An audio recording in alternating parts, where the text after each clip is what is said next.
Phone आला की आम्ही लगेच तिथं हजर असतो. त्या सामाजिक कार्यात कायम अग्रेसर होता. या दृष्टीनं त्याचा पुढचा विचार करून मी या निवडणुकीसाठी ओंकारला निवडणुकीस उभा राहण्यास प्रोत्साहित केलं.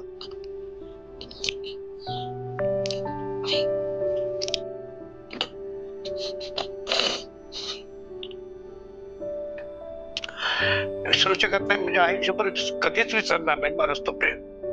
आणि आमच्या घराला कोणीच विसरू शकत त्यांना. आम्हीच नाही तर जनता पण त्याला विसरू शकत नाही. तसं त्यांचं कामच होतं. तसं त्यांचं कामच होतं. होय, कारण ती त्या कामाची पोचपावती म्हणून त्यांचं नाव चिरंतन राहणार. काय आठवणी आहेत म्हणजे अण्णांबद्दलच्या तुमच्या मनात? अण्णा प्रेमळ होते, माया होते, परत सगळ्यांच्यावर प्रेम करणारे होते, कुणालाही दुखवणार नाही असं ते व्यक्तिमत्व होतं. असं व्यक्तिमत्व जे खरोखरच माझं परमभाग्य समजतो, कारण असा होऊन मला भेटणं. नमस्कार, माझा महाराष्ट्र न्यूजच्या मैदान निवडणुकीचं या कार्यक्रमामध्ये आपलं स्वागत. आपण एक बघतो की कुठल्याही भागात असेल तर एखादी इमेज क्रिएट करणं म्हणजे आपलं अस्तित्व तिथं टिकवणं हे खूप महत्वाचं असतं. आणि त्या भागामध्ये विकासाच्या नावाने किंवा एखाद्या नागरिकांच्या नेहमीच संपर्कात राहणारे राष्ट्रीय फुटबॉलपटू तसंच प्रभाग क्रमांक 13 मधील ओंकार जाधव यांचे वडील संभाजी जाधव आज आपल्या बरोबर आहेत. नमस्कार सर. नमस्कार. तर आपण 15 वर्ष नगरसेवक राहिलेले आहेत म्हणजे एकूणच आपण हॅट्रिक केली होती. पण आता निवडणूक आपण न लढवता आपण मुलग्याकडे हे निवडणुकीचं सूत्र हाती दिलेली आहेत. काय सांगाल यावर? याबद्दल असं की यंग मुलांना प्रोत्साहन देण्यासाठी, कारण का 3 वेळा मी या वेगवेगळ्या प्रभागातून निवडून आलो आहे. जनतेनं भरघोस असं प्रेम देऊन माझ्यावर जो विश्वास संपादन केला त्या विश्वासास पात्र राहून मी आतापर्यंत काम करत आलो आहे. आणि इथून पुढेही माझं काम शेवटपर्यंत माझा जन्म असंच तोपर्यंत असंच कार्य माझं राहणार. मुलगा पण माझा तो होतकुरू आहे, चांगला खेळाडू आहे आणि सामाजिक बांधिलकी जपणार आहे. कारण का स्वर्गीय आमदार चंद्रकांत जाधव यांच्याबरोबर त्याचा सहवास होता. त्या सहवासातून तो बरंच काही शिकला. त्याचबरोबर माझ्याबरोबर माझे जे काय मी दरामध्ये पायानं त्रस्त होतो त्यावेळी नागरिकांशी संपर्क साधून होता आणि त्यामुळं जो सामाजिक कार्यात कायम अग्रेसर होता. या दृष्टीनं त्याचा पुढचा विचार करून मी या निवडणुकीसाठी ओंकारला निवडणुकीस उभा राहण्यास प्रोत्साहित केलं. तर आता म्हटलं तर आपल्या घराण्याला आमदारकीचं पद मिळालेलं आहे म्हणजे अर्थातच अण्णांचं कार्यकर्त्या आणि जनतेशी नातं कसं होतं? अगदी आपल्या घरच्यासारखं होतं सगळ्यांच्यावर नातं. कसं असं त्या मनमिळाव होते आणि सहज मिसळणारा एक नेता नव्हता, कार्यकर्ता म्हणून होता आणि त्याच कार्यकर्ता शिकवण आम्हाला आजपर्यंत आहे. मग कोणतंही जनतेचं काम असो किंवा तुमची कामं आणि अण्णांची कामं म्हणजे तुमची पद्धत कशी होती काम करण्याची? आम्ही कोणतंही काम असलं की आत्मीयतेनं करतो. कारण कुणाचा फोन आला की आम्ही लगेच तिथं हजर असतो. कारण का आम्ही जरी हजर तिथं नसलो, बाहेर असलो तरी आम्ही आमचा तिथं प्रतिनिधी गेला असणार आणि त्यांचं काम ते पूर्ण केलं असणार. मग ते कितीही अवघड असू दे आम्ही करायचा प्रयत्न करतो. आणि देवाच्या कृपेने आम्हाला या सर्व म्हणजे आम्हाला जे काम सांगितलेलं जनतेनं ते सगळं पूर्णपणे 100% यश मिळालं आहे. आता अण्णांचंच बघितलं तर अण्णांचा खूप मोठा सहवास तुम्हाला मिळालेला आहे म्हणजे तो तुम्ही कधीच विसरू शकत नाही.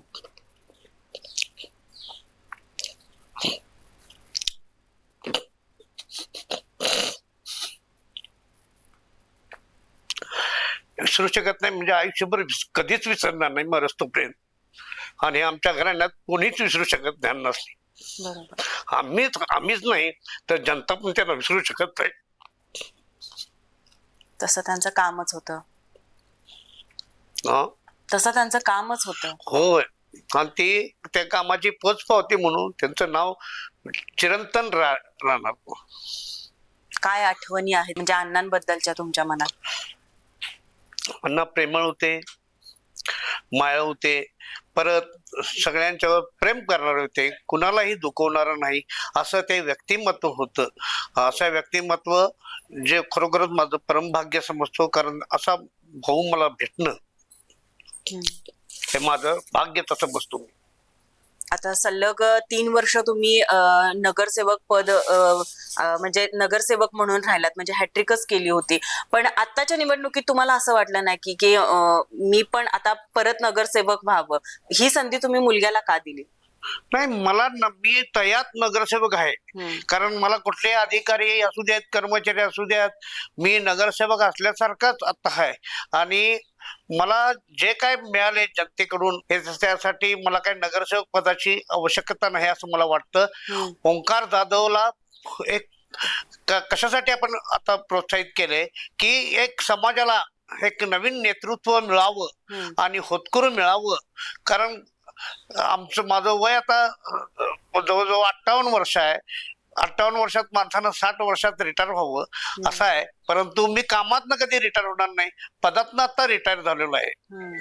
त्यामुळे मी ओंकारला प्रोत्साहित केलं आहे. म्हणजे तुमच्या मुलाला नगरसेवक करण्यासाठी तुमचं विशेष असं काही नियोजन आहे का? कारण प्रभागामध्ये तुम्ही तर आतापर्यंत खूप कामं केलेली आहेत. आता हा प्रभाग आहे तो 4 प्रभागाचा मिळून बनलेला आहे. हा प्रभाग खरोखरच एक काम करण्यासाठी विजन युक्त आहे. कारण काय, इथं एक आयसोलेशनचं मैदान आहे.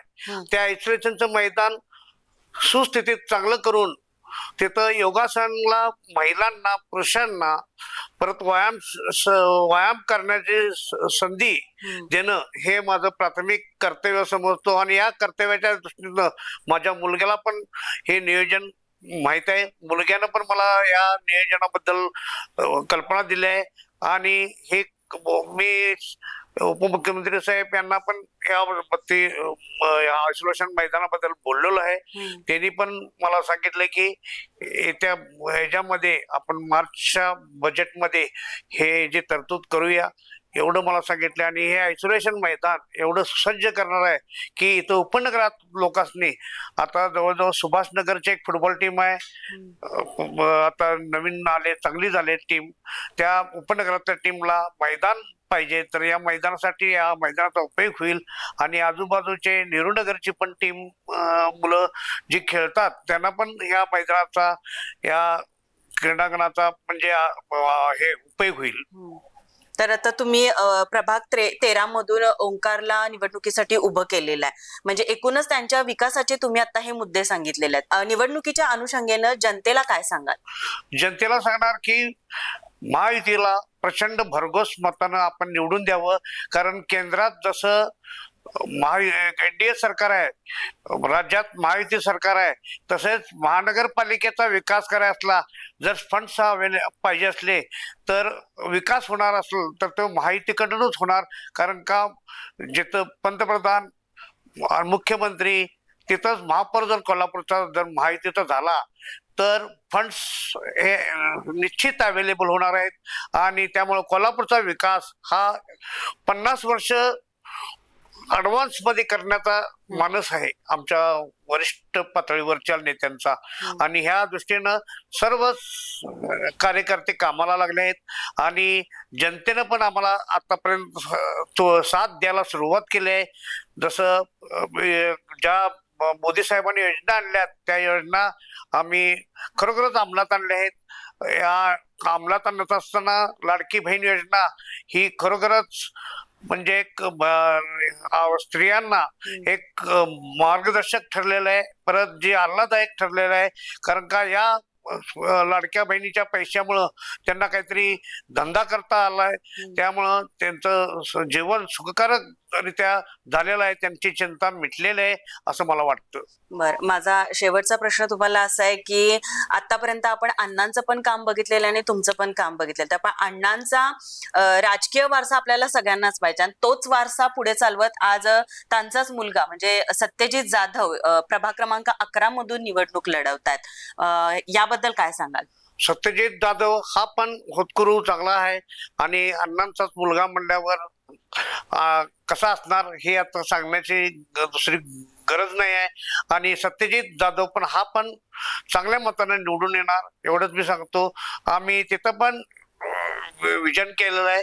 प्रॅक्टिस क्लब जो आहे क्लब, त्या क्लबसाठी जिथं 26 शौचालय होते ते शौचालय मी बाकीच्या 11 जणांना बांधून दिलेले आहेत आणि त्यामुळे ते ठराव करून ते शौचालय पाडण्यात आले आहेत. आणि या शौचालयाची जागा आहे ती महानगरपालिकेकडे आम्ही रेडी प्रमाणे विकत घेऊन प्रॅक्टिस क्लबला एक स्वावलंबी क्लब म्हणजे एक चांगला क्लब पहिल्यापासून आहे. जवळजवळ 140 वर्षाची परंपरा आहे त्या फुटबॉल क्लबला. ते स्वावलंबी व्हावा अशी आमची मनापासून इच्छा आहे.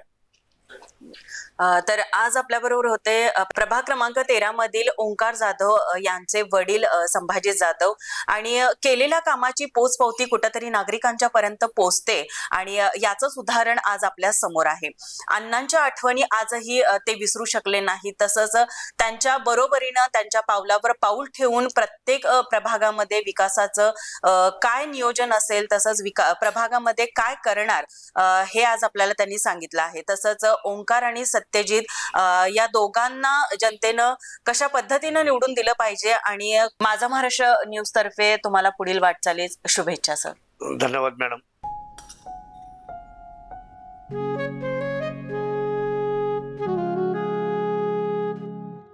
बाबा आज येताना बासुंदी घेऊन या ना. अगं कालच आपण आईचा वाढदिवस होता म्हणून आणली होती ना. ऐकलं, गोकुळची बासुंदी पुन्हा खावीशी वाटतेय. खरं सांगू, मलाही खावीशी वाटतेय. पुन्हा पुन्हा खावीशी वाटणारी गोकुळ बासुंदी. ताज्या घडामोडी पाहण्यासाठी माझा महाराष्ट्र न्यूजला आजच सबस्क्राईब करा.